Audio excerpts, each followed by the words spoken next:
उडुपी तटीय कर्नाटक में डॉक्टरों, अन्य छात्रों और प्रोफेसरों से जुड़े ड्रग्स मामले की जांच में चौंकाने वाला खुलासा हुआ है। सूत्रों ने कहा कि सामग्री छात्रों के कमरे में ऑनलाइन भोजन वितरण के माध्यम से पहुंची और LSD को घड़ी विवरण टैग के रूप में संग्रहित किया गया। कर्नाटक पुलिस विभाग, जो तटीय क्षेत्र में ड्रग्स के खतरे पर नकेल कस रहा है, ने जनवरी में मंगलुरु में मेडिकल छात्रों और प्रोफेसरों से जुड़े एक रैकेट का भंडाफोड़ किया था। इस मामले में कुल 24 लोगों को गिरफ्तार किया गया है। इनमें से 22 चिकित्सा क्षेत्र से हैं।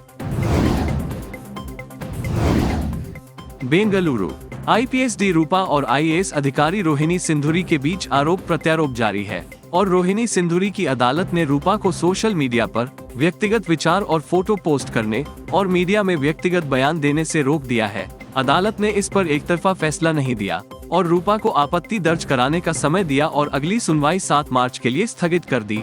रूपा रोहिणी सिंधुरी के खिलाफ कानूनी लड़ाई के लिए भी तैयार है और उन्होंने आपत्ति दर्ज कराने के लिए समय देने के लिए अदालत का शुक्रिया अदा किया है। बेंगलुरु कर्नाटक हाईकोर्ट ने अनुसूचित जाति और अनुसूचित जनजाति के लिए आरक्षण में वृद्धि से संबंधित SC/ST अधिनियम 2023 की वैधता को चुनौती देने वाली एक जनहित याचिका पर सुनवाई करते हुए इस संबंध में राज्य सरकार को नोटिस जारी किया है। मुख्य न्यायाधीश प्रसन्ना बी वराले और न्यायमूर्ति अशोक S किनागी की खंडपीठ ने शहर KKLE लॉ कॉलेज के छात्र महेश द्वारा दायर जनहित याचिका पर सुनवाई करते हुए राज्य सरकार को नोटिस जारी किया। कन्नड़ भाषा व्यापक विकास बिल को मंजूरी दी गई, जिसमें कन्नड़ माध्यम में अध्ययन करने वाले छात्रों को रोजगार और शिक्षा में आरक्षण की सुविधा प्रदान करने सहित महत्वपूर्ण पहलू शामिल है। कन्नड़ और संस्कृति मंत्री सुनील कुमार ने बिल पेश किया और निजी उद्योगों में नौकरियों में कन्नडिगों के लिए आरक्षण, कन्नड़ को उच्च, तकनीकी और व्यावसायिक शिक्षा में एक भाषा के रूप में अनिवार्य बनाने और कन्नड़ में अध्ययन करने वालों को आरक्षण देने सहित बिल के उद्देश्य की व्याख्या की। हाँ, मैंने नॉन वेज खाया, लेकिन मंदिर के गर्भगृह में रोशनी नहीं की गई थी। भाजपा के राष्ट्रीय महासचिव CT रवि ने कहा। मांसाहार विवाद को लेकर पत्रकारों से बात करते हुए उन्होंने कहा कि वह केवल मंदिर मार्ग के पास गए थे, मैं गर्भगृह के बाहर था। मुसलमानों को मंदिर परिसर में भवन बनाने की अनुमति नहीं थी, मैं इसे देखने गया था। उन्होंने स्पष्ट किया कि मैं सब कुछ त्याग देने वाला हनुमान नहीं हूँ। मैं आपको ये नहीं कहूँगा कि मैंने एक कांग्रेसी की तरह खाया। कुछ शाकाहारी और मांसाहारी मंदिर हैं, वहाँ मांसाहारी प्रसाद बनाया जाता है। इसका उपयोग ऐसे मंदिरों के लिए किया जा सकता है। लेकिन उन्होंने कहा कि मैं भूल गया था कि मैंने नॉनवेज खाया था।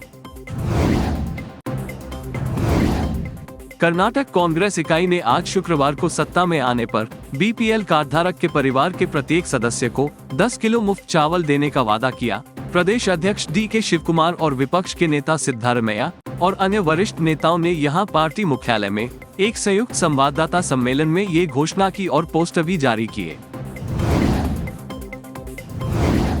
विपक्ष के नेता सिद्धारमैया ने आज कहा कि मुख्यमंत्री बसवराज बोम्मई ने भाजपा सरकार के खिलाफ भ्रष्टाचार के आरोपों को छिपाने के लिए अकावती लेआउट को गैर अधिसूचित करने पर विधानसभा में गलत जानकारी देने के लिए न्यायमूर्ति HS केम्पना आयोग की रिपोर्ट का इस्तेमाल किया। सिद्धारमैया ने एक संवाददाता सम्मेलन में कहा, ये सरकार भ्रष्टाचार के आरोपों को छिपाने के लिए हमें दोष देने की कोशिश कर रही है, क्योंकि हमने 40% कमीशन के आरोप को एक आंदोलन में बदल दिया है।